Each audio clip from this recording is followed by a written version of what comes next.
He's Tony Gonzalez, Hall of Famer, and you can see him Thursday Night Football on Prime. A fourth season of that. They'll be at Lambeau Thursday. The Packers hosting the Commanders on September 11th. Coverage begins on Thursday Night Football at 7 Eastern. Good to see you again, Tony. Your second career game was a Monday night game against Oakland. Really? Oh, yeah. Yep. I remember now. Yep. What do you remember about that? I remember the game-winning touchdown thrown by Elvis Gerbeck over the top. We thought the game was over. We thought we were going to lose. And then he hit it over the top to Andre Bad Moon Rising. and we won. And I remember going, what the hell? That was crazy. Yeah. Yeah. Were the Raiders nasty back then? Was that old school Raiders? Oh, yeah. Well, the whole NFL was back then, Dan. I mean, you go, the rules, and everybody, I'm sure every old head that comes on your show talks about it. It's a different game than what it was back then, where you go across the middle, where they were aiming at your head and trying to knock you out of the game. That was a different part of the game. But yeah, the rivalry's still real. Was there a guy on the Raiders who made you nervous? No, not that I can remember. My guy back then that I clashed with was Bill Romanowski. That was I couldn't stand him. I still can't. Still can't. Thinking back, but that's that old school football. That dirty tactics, dirty cheap plays, spitting in your face. I saw that whole spitting thing. I'm like, yeah, I've been spitting in the face. That's happened to me in the NFL. Who spit in your face? I don't know. I don't know the name, but I've had it twice where somebody spit on me. One time, spit in my face, and then another time spit on my shoulder pad. And I can't remember the guys who did it. I remember going nuts, going crazy, trying to fight him. And I think we did get into a little fight, I believe. But yeah, not that. Don't get me wrong, too. It wasn't that common, but it's happened. What did Romanowski do to you? The punch into the jaw after the play, getting tackled, going out of bounds, and him coming, diving at your knees. Hit the quad there. Yeah, a lot of talking trash to your face, telling you, all this difference, and a lot of holding. The guy, he wasn't.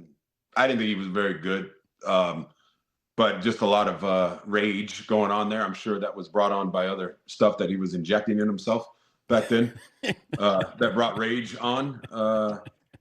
So yeah, I didn't particularly care for him too much, trying to ruin people's careers. What's the game that you're overreacting to? The result of what happened this weekend, that you either overreacting in a positive or a negative way? Overreacting. And it's you're probably going to see it this week on our game. I think maybe I'm overreacting, but the Packers look like a Super Bowl team. Before the trade with Micah, I would say I would have had them as the fourth best team in the NFC. And after this weekend and seeing what they could build off of, I mean, there is no doubt in my mind at this point. I don't see them a reason why they can't beat Philly. I think for sure they have the firepower, and it all comes down to love. I mean, people talk about Micah. They're set on defense now if nobody gets hurt. But if Jordan Love can play like he did this past weekend with all the weapons, and they're the youngest team in the NFL, their window is wide open, and I'm looking at them. I'm very excited to watch them play in person this week. They look like the best team in the league, one or at least the top two teams in the league. What is it like, though, to be on offense and there's that disruptor on defense, that when you go to the line of scrimmage, you have to account for him?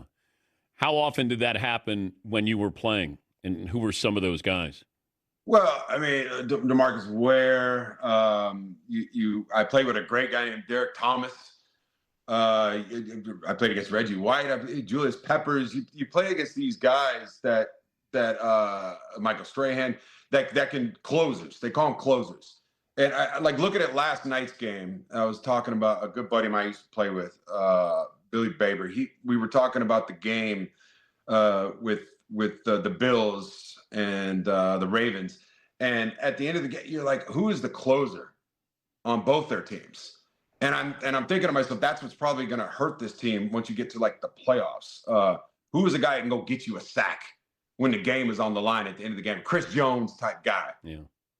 And I don't know if they have one. At least I haven't seen that type of guy. And where the Packers, they have that guy now. And so that's why once they get to close games, they can run the ball with Josh Jacobs, and they got a closer on the other side of the ball now to go along with all that other talent. That's what I really like about him that makes him so dangerous to me. Talking to Tony Gonzalez, the Hall of Famer. Who is the greatest tight end in Kansas City history? Kansas City history. I don't know. Give me a couple options. Give me a couple options there. You. Okay. Who else? Kelsey. Okay. I think we both have staked our claim. I know he's the most charismatic tight end in Kansas City Chiefs history. I love Travis. I love him to death. I mean, I think what he's done for that position on and off the field, he's my guy, and we both did well with what we had, and he certainly is balling out with him and Patrick. They have that connection, and it's going to be tough to duplicate for anybody going forward. So, who's the best tight end in Kansas City history? Well, I always give this answer. If you say politically speaking, you're going to say, you could choose. But confidently speaking, the way I look at myself, and I think any great player looks at themselves when they walk out on that field, you got to look at yourself like you're the baddest MFer to ever walk around on a damn foot, put on a pair of cleats. And so when I walked on that field, there was nobody that can guard me. I'm going to get open every time, throw it to me. If you put me with Peyton Manning or Tom Brady, shit, come on, watch out. Then the numbers I did put up would have been better. They would have been better. Yeah. Imagine if you had a steady quarterback. Yeah. Nothing against the guys I played with, but I mean, it is what we're talking about. You play with a guy like Tom or Peyton, it changes things. Or Aaron, it changes things. So you wonder why the best receivers have usually. They play with Hall of Fame type quarterbacks. The Hall of Fame receivers play with Hall of Fame quarterbacks. So, and vice versa, it goes both ways. But I know this. I gave everything I got, and I did some good stuff. I just wish I would have won a little more. That's my biggest regret. Obviously, would have loved to have gotten a ring. And that's where those guys, someone like Travis and Gronk and the rest of them, they got jewelry. They get to wear big old diamond rings, and they can always show them to me, and I'm happy for them. But, I wish I had one. Ever have a good loss?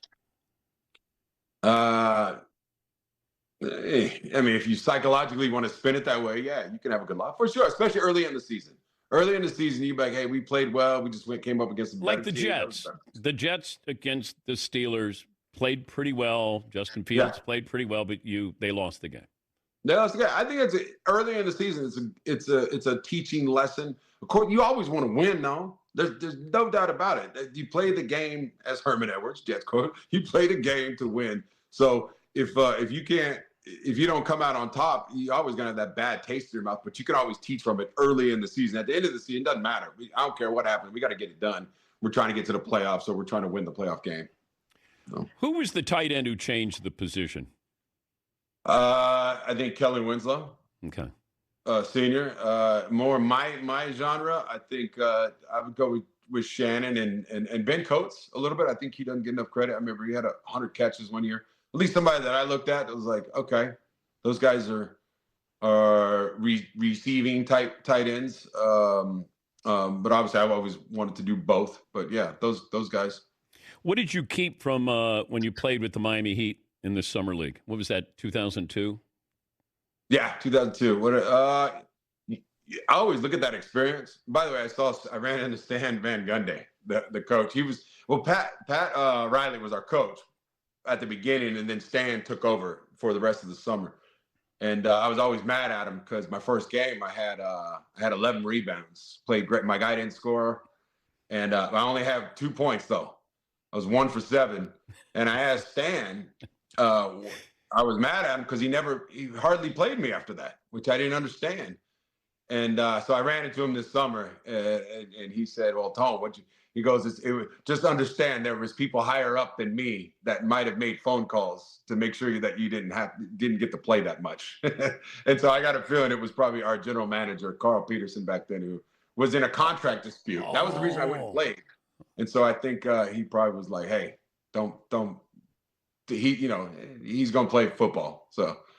But takeaway, watching Pat Riley coach and Stan coach, the 4-hour practices that we had under Pat Riley, it was incredible. I never ever experienced anything like that. A 4-hour practice straight under Pat Riley, which I'm from LA too, growing up watching Showtime and Magic and Worthy and that everything at the Forum. To have Pat Riley coach you, that was a pretty cool thing, pretty cool experience. Who'd you play against in the summer league? Shoot, I can't remember my team. I think we had one of the best summer league teams ever. We had Karan Butler, Malik James, yep. Rasul Butler, God rest his soul, rest in peace. Malik Allen, I believe it was. We're undefeated. We didn't even lose. So played with some good guys and great coaching staff. Spoelstra was on the coaching staff. Bob McAdoo was on that coaching staff. Obviously Coach Van Gundy, Pat Riley. It was one of the best things I ever did. 11 rebounds for a guy who's 6'5". That's pretty good. Yeah, I could play in the league now, Dan. I could have played. Okay, how about that? You want to know what I got answered? I got answered. People say, you think you could have played in the NBA? I'm like, after that experience, absolutely I could have played. Now, I wouldn't have started probably, but because I would have went from 1 for 7, I would have made that 3 or 4 for 7. And I still would have got those rebounds. So I think I could have been in that. I would have worked myself to my jump shot would have been a little bit better. Could you have been like a Draymond Green? I don't know about as good as him. You talk about a Hall of Fame player, but yeah, I think I could have played. There's no doubt about it. I know that I could have went in the league and got you 8 to 10 rebounds a game and got you 8 to 10 points a game. I have no doubt in my mind. Call me crazy. I could have done that. Could be making $50 million a year in today's NBA with those numbers. No shit. I wish if I could go. Yeah. Hey, not underpaid like these damn tight ends. They don't pay these tight ends. I know. You start beating that drum. I know. They're underpaid. It's ridiculous. What did you get the Bezos for their wedding gift? They didn't want anything. My presence. That's what they said. Okay, it was just show up and bring a positive attitude. That's the gift that you want to bring. So. Wait, you didn't have to. They weren't registered anywhere. Nobody brought any gifts. They had to be registered on Amazon.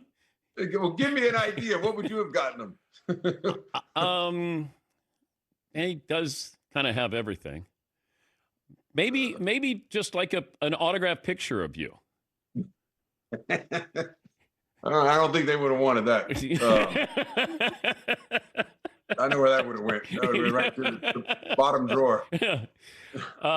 Hey, great to talk to you. Yeah, as always. Hope you're having fun. You look good. You look like you could take a couple of snaps. Yeah, I could go 5 yards, turn around. Okay. Get down. Yeah, I could do that still. I mean, there's some teams that could do that. That's what Kelsey's doing now. Are you going to go to the wedding? You think you'll get invited to that wedding too? I don't know. Maybe. I think that'd be a good one. That'd be a fun one. I got a feeling they're going to keep that one kind of small. Oh, okay. It's one of those tight guest lists. You can see Tony Thursday Night Football. It'll be on the 11th. It'll be the Commanders and the Packers from Lambeau. Thank you, Tone. Great to see you again, man.